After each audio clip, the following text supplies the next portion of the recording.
The Cave of Life from Oxford Alien Adventures.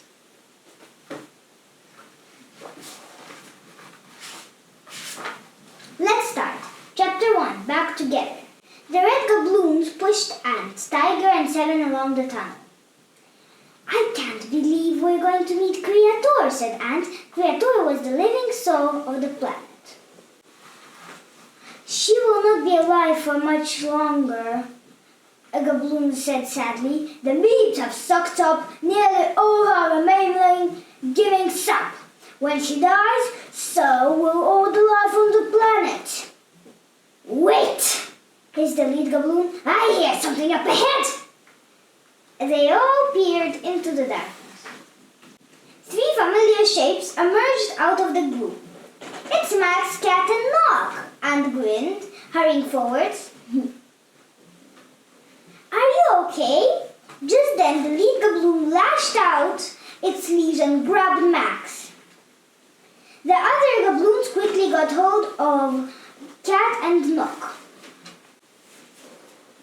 Hey, let them go, said Tiger. They're our friends. We helped the gabloons above ground, Nog added. This is true. A golden face grew out the wall. Gabloon, let these children go. Yes, Creator! The gabloons released the prisoners and bowed down. Creator. Creator information. Creator is the living soul of the planet Quimar, watching over all. Creator helps the flow of sap around the planet to feed all the planet life. Diet. Creator survives on sap from planet Quimar. Habitat. Creator lives everywhere on the planet.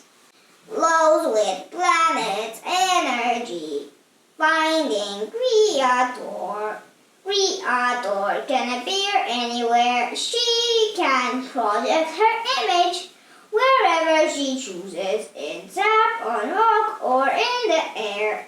I sense your goodness, Creator said in a soft voice, just as I sense the evil in the metal invaders. She means the Cruels, Max said to the others. I know about your mission, Prince Nog. Creator continued. I only hope you can get the fragment in time. Do you know where it is? Asked Nog. Hidden in the Cave of Life, Creator whispered, her golden face fading. Sadly, the cave is lost to me. That's why my world is doomed. What does she mean? Asked Cat with a shiver. The Cave of Life is a source to all the sap on the planet, a gabloon explained.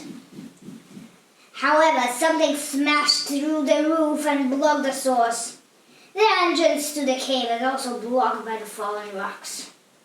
So, Creator cannot spread sap around and refill the pools that the memes are drinking from. Ant realized. Danger! Creator groaned suddenly. The memes! An image appeared on the wall. It was covered in a sea of blue creatures. They have drained my world dry. Now they're trying to get underground, into the Cave of Life, to drink the last sap. It will mean the end of Creamar. What can we do to stop them? Asked Cat. Hey, look! Tiger pointed to the image. That bit is totally mead-free. Why? That is the field of thorns, said Creator. The meebs do not go there. They always avoid it.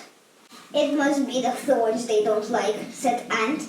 Maybe we could use the thorns to keep away the meebs from coming underground. Good thinking, said Max. Why don't you check the place out with Cat and Seven? Tiger, Nog and I will try to get inside the Cave of Life. A small hole appeared in the wall. This tunnel leads to the field of thorns, said Creator. I know you can shrink. Do so, and I will blow you three quickly there to safety. Cat, Ant, and Seven did not waste any time. They quickly pressed their buttons and shrank. Yoop! The Micro Friends hurried into the hall. At once, a warm breeze lifted them off their feet and blew them down the tunnel. Whoopee! Yelled Cat. What a ride! The Gabloons took Max, Tiger, and Knock to an enormous rockfall, blocking the Cave of Life. Sap had filled the cracks in the rocks and had dried like hard glue. Tiger stared. How are we going to get in there?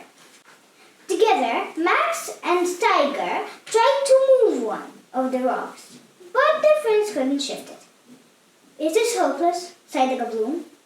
Nothing's hopeless, said Max. Knock. Could your powers melt some of the sap? I'll try, said Knock. He held up his hands and blue energy crackled from his palms. A patch of sap melted, relieving a small crack between the rocks. There's our way in, said Tiger excitedly. He quickly shrank down and squeezed through the crack. Max and Knock followed him. The Gabloons watched as the three tiny figures pushed their way into the darkness beyond. Finally, we made it! Tiger whooped. We're in the Cave of Life! In front of them was a wreck of a gigantic spaceship. It was lying in a pool of sap. The source of sap must be under there, said Max. I think the fragment is under the ship, too, said Knock, quivering. I can sense it. Max, Tiger, and Knock returned to normal size. How can we possibly shift the giant crack? Said Tiger. We must find a way, Knock insisted. We must. Cat, Ant, and Seven tumbled out of the tunnel into bright pink daylight. The three friends picked themselves up and grew back to normal size. They looked around anxiously. They were on the edge of the field of thorns. It was spookily quiet.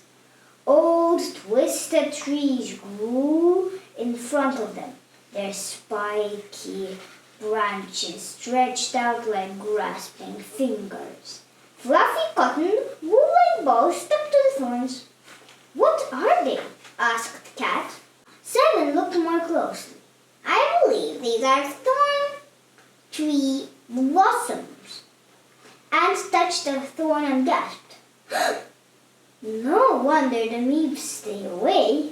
If they touched one of those, they would probably pop. Cat looked up and gasped. She saw masses of meebs were coming from all directions. They were gathering in great, gooey groups. Meebs, join, hissed the blue blobby beasts. Join for feast. Final feast. And Cat, Ant, and Seven watched in horror as the meat began to squeeze together. Together, they began turning into one enormous mega meep. They're turning into one enormous mega meep, said Ant. Slowly, the mega meep began to move. It floated over their heads and away from the field of thorns. Then it dropped down to the ground. Look, it's tearing the ground open, said Ant with a gasp. The gigantic creature was using its tough, twitching tentacles to put the earth apart. More meebs floated down to join the mega meeb. The split in the ground grew larger. Slowly, the creature started to squeeze down inside. Poor creature! Cried Cat. That thing will finish off her sap for sure. Is that reaches the cave of life, Max, Tiger, and Nog will be in massive danger too. We've got to do something. Stand back, said Seven as he broke up a big branch of thorns. Cat and Ant reluctantly stood back as Seven held a spiky branch high above his head. Go away, Seven shouted, waving his thorns at the mega meep. Leave Creator Sap alone! Enemies! Hissed one of the stray meeps. Angrily, the blobby monsters floated down towards Cat, Ant, and Seven. Oh no, cried Ant. The thorns don't scare them after all. In moments, the three friends were surrounded. The missing meeps closed in. Find out what happens in Save the World. Until next time, it was me, Mira. Bye bye!